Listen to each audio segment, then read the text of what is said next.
mieux s'immerger dans la réalité politique, sécuritaire, économique et sociale d'Israël, connectez-vous chaque matin sur Studio Kalita. Daniel Haïk vous y attend pour sa revue de la presse.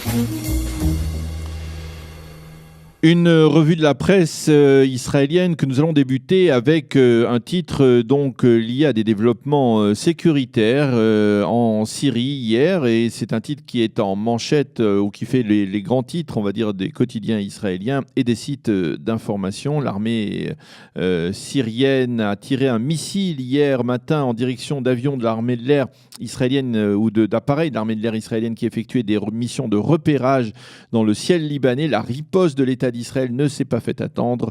L'armée de l'air israélienne a frappé et détruit la batterie de missiles syriens de type SA-5 située à 50 km à l'est de Damas, donc qui avait tiré ces missiles en direction des appareils israéliens. Au sein de Tsahal, on affirme que les appareils israéliens qui avaient été ciblés par les Syriens étaient en mission sécuritaire, et l'on indique également que l'armée de l'air russe, qui est, on le sait, très présente dans le ciel syrien, avait été prévenue de la riposte israélienne dans le cadre de la structure de coordination mise au point il y a 2 ans par Vladimir Poutine et Benyamin Netanyahou. Les observateurs israéliens, comme ceux du site Ynet, estiment qu'en tirant en direction des appareils israéliens, les Syriens ont franchi, je cite, une ligne rouge qu'ils n'auraient pas dû franchir.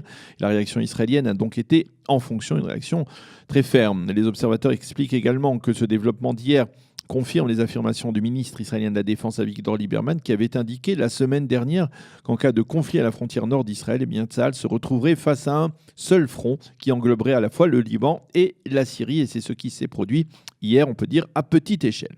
Le Ynet et les journaux du matin soulignent que ce développement est intervenu alors que le ministre russe de la Défense se trouve en Israël. Lieberman, qui est son hôte, a assuré qu'Israël se conduisait de manière tout à fait responsable dans ce domaine. Benyamin Netanyahou a pour sa part évoqué ce développement hier dans le cadre d'une réunion du cabinet restreint pour la sécurité nationale, consacré à l'origine à la réconciliation interpalestinienne. Et le Premier ministre a déclaré, je cite, « Nous continuerons à agir conformément à nos intérêts sécuritaires ». Dans son commentaire, enfin, le site Voilà affirme qu'en tirant ce missile en direction des appareils israéliens, Bachar el-Assad veut mesurer les limites de la patience israélienne. Mais pour Voilà, le véritable examen sera dans le prochain round aérien dans le ciel syrien.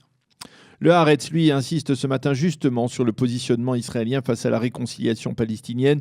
Nous ne reconnaîtrons pas cette réconciliation, mais nous ne ferons rien pour l'entraver, a déclaré Benyamin Netanyahou lors de cette réunion du cabinet restreint. Et c'est cité donc par le Haaretz. Le Premier ministre a promis qu'Israël n'allait pas rompre pour cela ses relations avec l'autorité palestinienne. Si l'autorité reprend bel et bien le contrôle de la bande de Gaza, je pense que nous devrons travailler avec elle, a déclaré M. Netanyahou. Les ministres doivent à nouveau se réunir aujourd'hui pour arrêter une position officielle de l'État d'Israël face à cette réconciliation qui semble pour l'instant se poursuivre. Dov Liber, dans le site Times of Israel, estime tout de même que plus les questions sérieuses émergent, comme celle du contrôle sécuritaire de la bande de Gaza et du démantèlement de la branche armée du Hamas, plus ces questions sont soulevées autour de cette réconciliation, plus le sentiment d'optimisme est en train de se dissiper. D'ailleurs, dans le Israël Hayom, on révèle en manchette ce matin l'une des clauses problématiques de cet accord de réconciliation, une clause qui pourrait permettre à Khaled Mashal, l'ancien leader politique du Hamas à l'étranger, de se présenter à des élections pour la présidence de l'autorité palestinienne, que ce soit face à Mahmoud Abbas ou même après Mahmoud Abbas face à notre leader du Fatah. C'est son rêve, affirment certains responsables palestiniens au quotidien israélien gratuit. Et puis, restons dans le Israël Hayom qui réussit ce matin un nouveau scoop puisque son correspondant en Europe, Eldad Beck, a réussi à interroger hier Sebastian Kurz, le nouveau et très jeune leader, très jeune chancelier autrichien élu dimanche soir à l'âge de 31 ans à peine. Dans cet entretien, Kurz tente de dissiper les inquiétudes israéliennes de voir le parti d'extrême droite de la liberté entrer dans le gouvernement autrichien. La promesse d'un rejet public de toute forme d'antisémitisme sera une condition sine qua non à l'entrée dans ma coalition, affirme Kurz, qui a tenu à préciser qu'Israël lui était très cher. Je le dis, l'Europe sans les Juifs ne sera pas l'Europe. À propos de l'Iran, Kurz a affirmé qu'il était pour le respect de l'accord de Vienne tout en soulignant qu'il n'était pas dupe quant aux intentions du régime islamique iranien. Dans cet entretien avec Eldad Beck, Kurz affirme également que sa visite à Yad Vashem à Jérusalem et les nombreuses rencontres qu'il a eues au cours des dernières années avec des rescapés de la Shoah l'avaient profondément marqué. Nous n'avons pas le droit d'oublier la Shoah, affirme-t-il donc au Israël Hayom de ce matin. La plupart des sites d'information et des journaux soulignent que le nouveau président du Parti travailliste Avi Gabay a provoqué un véritable malaise et même de très vives critiques au sein même de sa propre formation en affirmant hier qu'il était opposé à tout démantèlement d'implantations israéliennes en Judée et Samarie dans le cadre d'un éventuel règlement du conflit israélo-palestinien. Gabay a expliqué que selon lui, si l'on signe un accord de paix entre Israël et les Palestiniens, eh bien, pourquoi faudrait-il ensuite, affirme-t-il, évacuer des implantations ? Je ne pense pas que la dynamique instaurée en Israël, selon laquelle tout accord de paix implique une évacuation d'implantations, est forcément la bonne, a précisé Avi Gabay. Le site NRG parle ce matin dans sa page d'ouverture de stupéfaction, même à gauche. Le député travailliste Zoher Bahaloul s'est étonné de ces propos. Il faut mettre fin à l'occupation, a-t-il dit. Il est impossible de conclure un accord sans évacuer des implantations.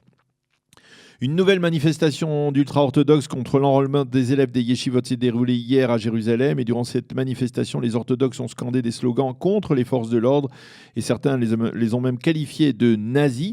Mais cette fois-ci, ce qui a attiré l'attention des médias et des sites d'information qui le mettent en évidence ce matin, eh bien, c'est un enregistrement vidéo dans lequel on voit l'un des policiers chargé de maintenir l'ordre dans cette manifestation brandir un revolver et lancer à un manifestant orthodoxe « Veux-tu une balle ?» Point d'interrogation. Et puis, dans un tout autre domaine, le Israël Hayom annonce l'élection au poste de président de l'Association mondiale des médecins d'un Israélien, le professeur Leonid Idelman, qui est aujourd'hui le président de l'Association israélienne des médecins. Le professeur Idelman prendra ses fonctions à la fin de l'année 2018 et le journal estime qu'il s'agit là d'un immense honneur fait au professeur et à l'État d'Israël.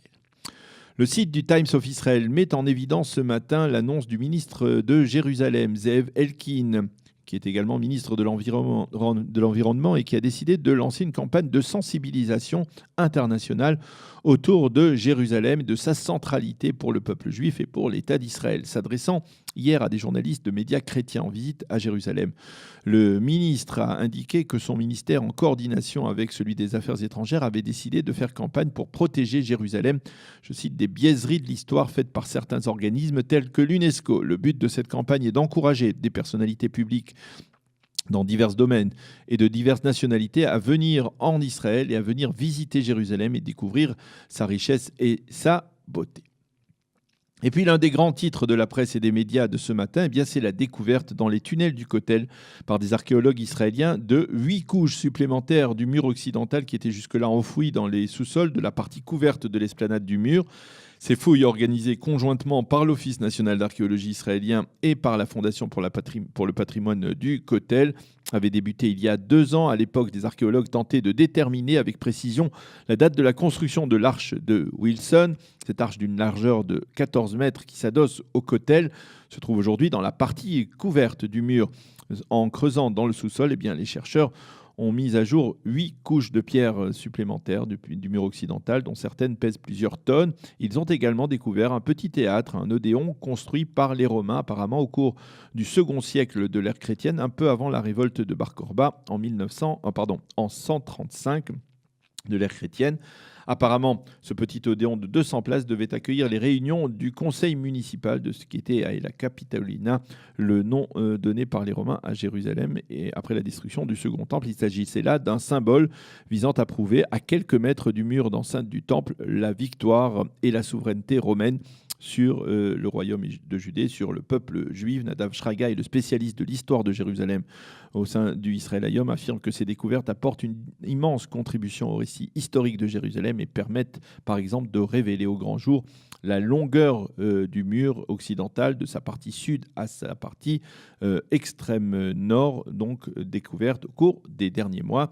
Et les médias, en particulier médias religieux, cite le grand rabbin du Kotel, Shmuel Rabinovitch, qui a participé donc hier à une conférence de presse au cours de laquelle ces fouilles ont été révélées et qui a déclaré « Nous n'avons pas besoin de certificat de validation de la part d'organismes tels que l'UNESCO pour justifier notre lien avec Jérusalem ». Fin de citation. Nous allons tout de suite parler après un jingle, après une pause musicale rapide, avec le docteur David Onona, qui est lui-même archéologue et qui est membre en tout cas de l'Office national d'archéologie israélien. Nous allons parler de ces découvertes et de leur impact donc dans la société israélienne.